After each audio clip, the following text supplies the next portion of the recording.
All right, let's dive right in. We're about to explore one of the most personal, truly piercing parts of the entire Bible, the letters to the 7 churches in the book of Revelation.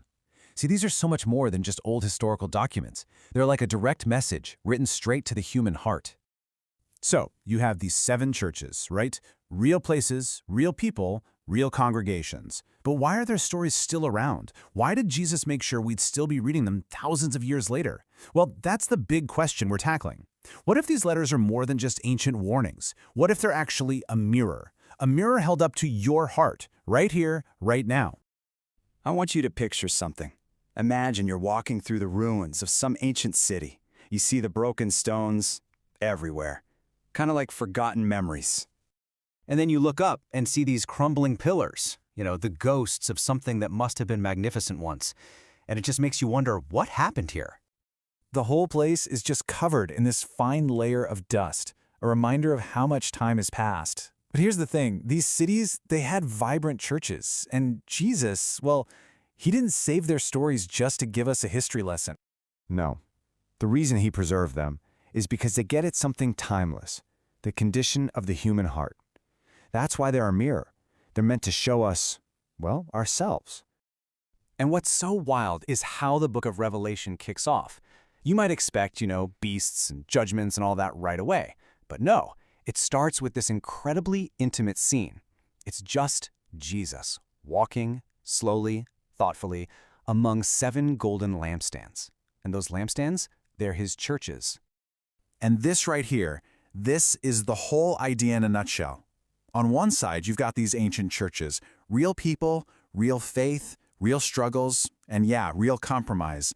But on the other side, those very same things, they're like the different seasons of our own soul.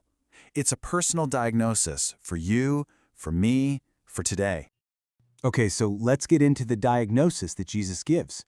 As he's walking there among the lampstands, you got to remember, he sees everything. Nothing is hidden from his eyes. And when he speaks, man, it's this perfect mix of fire and incredible tenderness. So he looks at one church, and he starts with the good news. He's like, you haven't denied my name, which is huge. They're solid in their beliefs. They've held on. But then comes the but. He points out something absolutely essential that's gone missing. He says, but you have left your first love. And what does that look like for us today? Well, it's that condition of being really strong in what you believe, knowing all the right answers, all the doctrine, but your heart has grown cold. The passion, that fire you first had for Christ, it's gone. It's knowing everything but feeling nothing. Then there's this other church. They think they've got it all figured out. They see themselves as successful, rich, totally self-sufficient. And Jesus comes in with this absolutely shocking reality check. They say they're rich, but he pulls back the curtain and shows them their perception is the complete opposite of reality. The parallel for us is so clear, isn't it? It's a life that's just full of worldly comfort, full of security, but it's spiritually bankrupt. Why? Because there's no real surrender to God.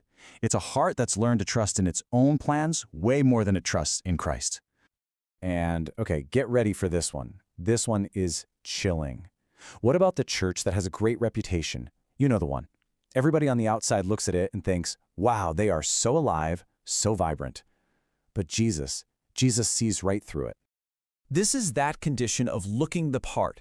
You have the external appearance of faith down pat, but on the inside, there's no real intimate connection with Christ. It's all form and no substance.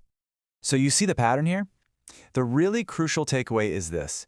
Jesus isn't interested in our religious performance. He's not grading our church attendance. He is looking way deeper. He's examining the internal condition of our hearts. And all of this leads to a really important question, especially for us today. What is the single biggest threat to a person's faith? The kind of deception that Jesus warns about, it doesn't start with some big, obvious evil. It's way more subtle than that.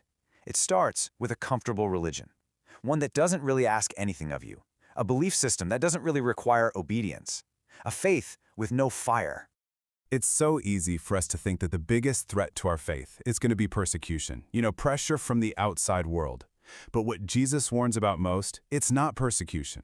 It's indifference, an enemy that comes from the inside. So the number one danger that these letters point to, it isn't a world that hates Jesus, it's a church that is lukewarm towards him. Not hot, not cold, just kind of there. apathetic, right in the middle. But listen, this isn't all just diagnosis and warning. Far from it.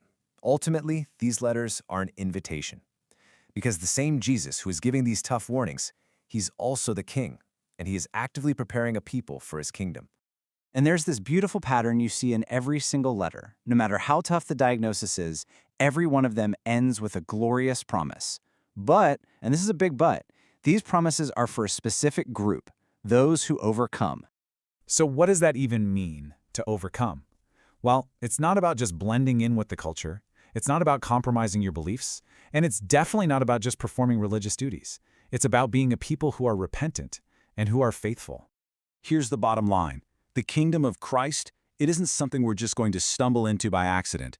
It's going to be received intentionally by hearts that have been refined, purified through a total surrender to Him. So that brings us right back to where we started, with the mirror. The question isn't which ancient church is most interesting. No, the real question is this. As the king walks among the lampstands today, which one of these conditions is he gently or maybe even urgently trying to show you in your own heart?